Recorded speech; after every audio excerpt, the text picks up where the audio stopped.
البدع والأهواء، أهل البدع العقائدية وأهل البدع السياسية. نقول بيننا وبينكم السلف، بيننا وبينكم الكتب، كان فيقول البدع بيننا وبينكم. Bismillahirrahmanirrahim. Qala al-Imam al-Bukhari rahimahullahu taala al-haditsus samin wasittun ba'da salasimi'ah 368. Masih dalam bab apa itu? Aurat yang wajib ditutupi. Haddatsana Qabisah bin Uqbah. Qala haddatsana Sufyan an Abi Zinad anil A'raj an Abi Hurairah radhiyallahu anhu qala nahan Nabiyyu sallallahu alaihi wasallam an bai'atain. Nabi sallallahu alaihi wasallam melarang dari dua jenis jual beli. Apa itu? Anil limasi wan nibat. Limas yaitu mulamasah dalam riwayat yang lain. Nibat ay munabadah. Intinya adalah yaitu tebak-tebakan yang membuat orang jadi rugi.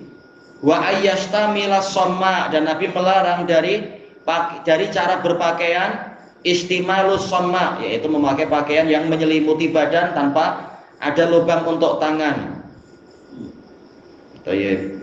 Wa ayyahtabiya rajulu fi saubin wahid, dan seseorang yahtabi yaitu apa? Duduk di atas dua buntutnya itu dan lututnya ditegakkan. Kemudian dipeluk lututnya itu misalkan, tapi hanya pakai satu kain, tidak ada kain-kain yang lain yang memungkinkan membuka aurat terbuka. Baik, hadisnya hampir sama tetapi lebih lengkap untuk yang riwayat ini. Imam Bukhari mencangkung istilahnya. Cangkung. Tapi itu aurat. Nah, disyaratkan tutup aurat.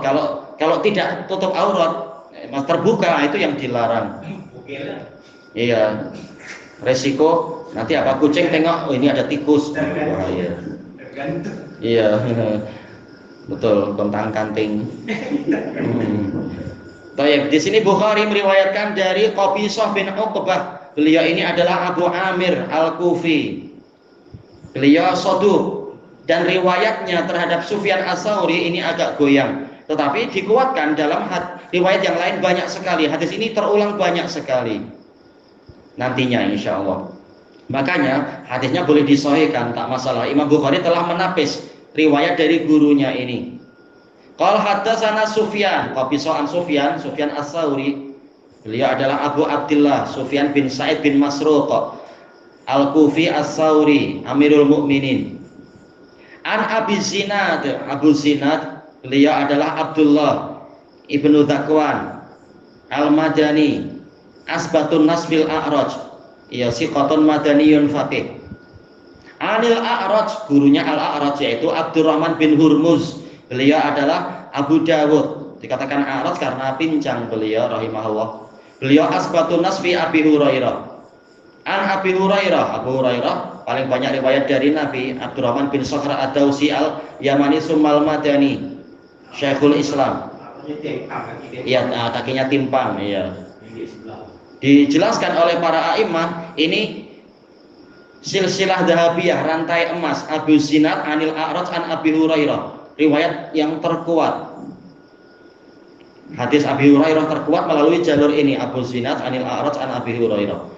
Tayyib, apa kata Abu Hurairah? Nahan Nabiyyu sallallahu alaihi wasallam an bai'atain. Nabi sallallahu alaihi wasallam melarang dari dua jenis jual beli. Hadis ini sebagai pengkhusus terhadap keumuman firman Allah Ta'ala, wa ahallallahul bai', dan Allah telah menghalalkan jual beli. Ini umum. Nah, dikhususkan dengan berbagai dalil yang lain. Nah, sekarang hadis ini mengkhususkan. Apa? Ternyata tidak semua jual beli itu halal walaupun saling ridho.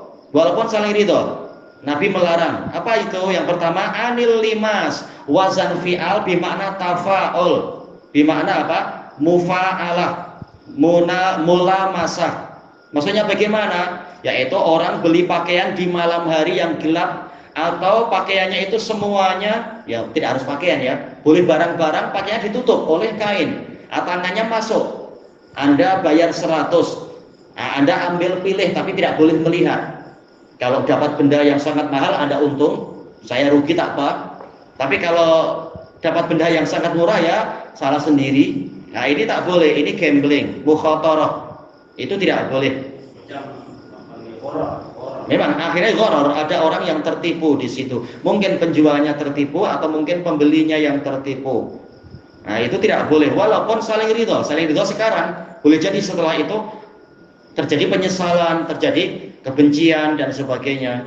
Nah ini terlarang. Ini di masa jahiliyah Ya, memang. Iya. Mulamasah dan munabadah itu bai'ah di zaman jahiliyah, cara jual beli di masa jahiliyah, yang ujung-ujungnya akan menguntungkan satu pihak dan merugikan pihak yang lain, dan ini haram, menyelisihi kaidah yang disepakati al-ghunmu bil ghurm, keuntungan sesuai dengan jerih payah. Nah ini dia sudah keluar 100, tahu-tahu dapat benda yang nilainya hanya 5 ringgit. Nah, jelas dia tak puas itu. Atau mungkin dia keluar duit 100, tahu-tahu dapat benda yang mungkin dapat apa itu, mungkin bag bijan. Gembira dia pulang. Istrinya nanti bilang besok kasih 200 bang, dapat lagi mungkin. Akhirnya orang. Iya, memang intinya adalah perjudian, itu gharar.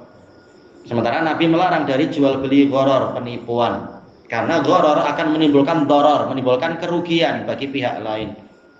Wan nibat, ini sama wazan fi'al bimana mufa'alah atau bimana tafa'ul, etanabud, munabadah. Yaitu bagaimana? Ada beberapa penafsiran. Yaitu si pembeli melemparkan batu ke barang. Nah, kalau kebetulan kena benda yang mahal, dia duit 100 berjaya mendapatkan peti es yang mahal misalkan kan. Atau mungkin salah lempar, ternyata mendapatkan barang yang harganya tinggal 10 ringgit padahal dia sudah keluar duit 100. Nah, itu munabadah. Yang lain mengatakan munabadah ini tidak saling melihat, pembeli tidak melihat, penjual tidak melihat, saling melempar, pembeli melempar duit 100 ke belakang, penjual melempar ke belakang barang. Kalau kebetulan ini 100, ini 1000, untung saya. Atau ternyata penjualnya memang jahat, yang dilempar hanya barang yang murah-murah. Akhirnya pembelinya jadi marah-marah, saya lempar 100, barang kamu cuma 5 ringgit misalkan. Nah, ini menimbulkan kebencian. Macam tikam. Ya intinya emang rajmun bil ghaib, sekedar lempar yang tidak tahu kena yang apa. Dia sudah bayar, tapi itu ada dapat bola. Iya. Tahu-tahu dapat yang buruk-buruk. Iya, membeli apa istilahnya? Hadiah kejutan. Terkejut, bukan terkejut untung tapi terkejut buntung. Nah, rugi, sedih. Bayar 20 ringgit dapat RM1. Iya, ternyata cuma dapat kerupuk lekor 1. Rugi lah, nangis dia itu. Di mana-mana ada dulu sekali macam fase banyak, fase. Lepas tu dalam tu macam-macam, Pak, kita tak tahu barang. Kita tak tahu, dan penjual mana mau rugi sebenarnya. Anda buat ya, fase tu katakan fase tu tidak detail. Fase bahasa dia buka detail untuk tahun. Dia bawa letak buku itu kalau kita nak ambil dia ada harga dia. Ini katakan RM20. Dia balik buka dia pakai sapawan kecil. Bukunya besar. Unikas. Ini kan mula masa dia. Iya. Unikas RM20. Jadi libas ke limas? Kenapa? Libas, ini lebih libas. Kalau mula masa itu dipegang, bendanya mungkin dipegang, tapi tetap dia tak tahu. Macam sutra kot, padahal bukan misalkan. Kalau yang munabadah ini memang sama sekali tidak dipegang, pokoknya gelap, nggak tahu apa, dilempar aja barang. Ada yang semua harga yang murah, bayar RM50 ya. Harga barang RM1. Iya. yang tidak detail. Itu Masalah dijual boleh, tapi harus saling ridho dan melihat barangnya, harus tahu. tapi masih pemilik, ada pemilik yang tidak di. Oh, kalau masih ada pemilik, harus lihat baik-baik, gimana tidak diklaim, gimana apa. Setahun, 2 tahun tak dapat klaim. Kalau lebih dari setahun tak masalah, boleh dijual kalau lebih dari setahun. Cuma kalau setelah setahun itu pemilik orangnya datang, ini domain, berarti penjualnya menjamin. Tipu lah, tak ada. Iya. Setahun dah sibuk lah. Biasanya dia tak peduli. Ditipu ni. Yang penting apa sudah lebih dari setahun. Kalau belum dari setahun jangan. Cara penipuan mau uang duit segera. Iya. Yang penting apa? Tidak boleh beli kucing dalam karung. Harus lihat betul-betul ini kucing mata 1 kah, mata 2. Lihat betul-betul istilahnya. Taib. Kemudian, dan ini Al-Hafidz tidak mensyarah sama sekali di bagian ini. Beliau mengatakan nanti ini dalam Kitabul Buyu. Sama sekali saya tidak mensyarah di situ karena yang beliau inginkan masalah pakaiannya yang ingin dibahas. Nah, sekarang kemudian wa ayyastamilas somma, yaitu meliputi badannya dengan pakaian yang somma, yaitu tidak ada lubang kecuali lubang kepala. Disyarah panjang lebar oleh Al-Hafidz Ibnu Rajab Al-Hambali di dalam Fathul Bari beliau.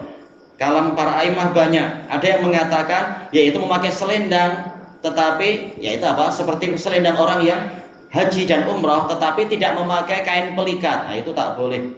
Kalau selendangnya sampai menutup tangan, tangan tak mampu bergerak kecuali lewat bawah, itu tak boleh, akan merugikan dia. Adapun kalau dalam haji umrah boleh, karena apa? Masih ada kain di bawah dan tangan pun masih boleh bergerak ini dan itu tak masalah. Iya. Dan tafsir yang terkenal adalah betul-betul kainnya tidak ada lubang untuk tangan. Tangan memang hanya boleh keluar lewat bawah. Ini tak boleh karena akan membahayakan dia.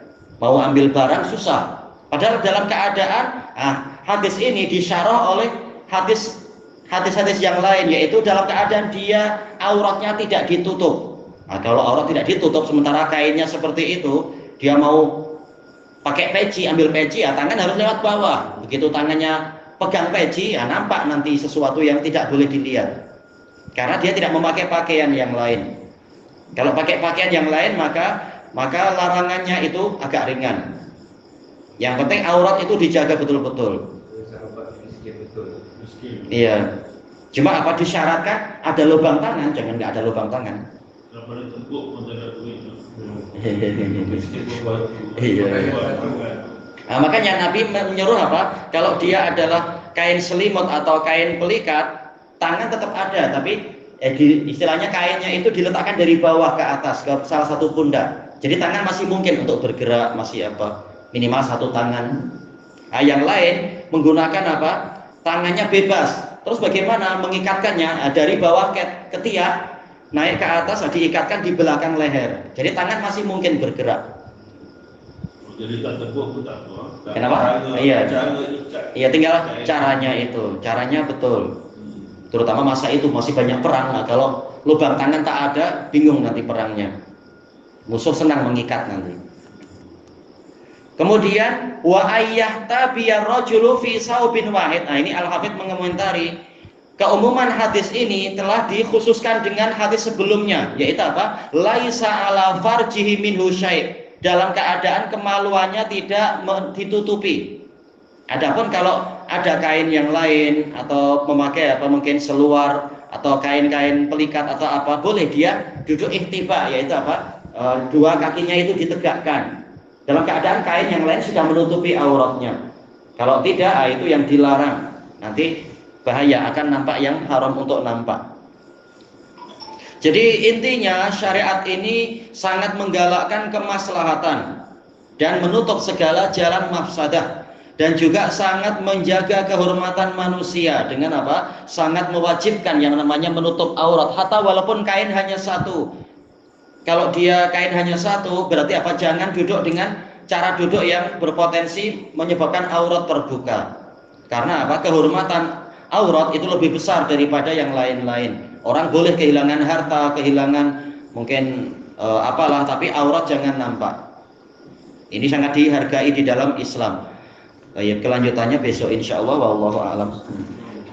Subhanakallahumma wa bihamdika la ilaha illa anta astaghfiruka wa atubu ilaik. Walhamdulillahirabbil alamin. Jazakumullahu khairan.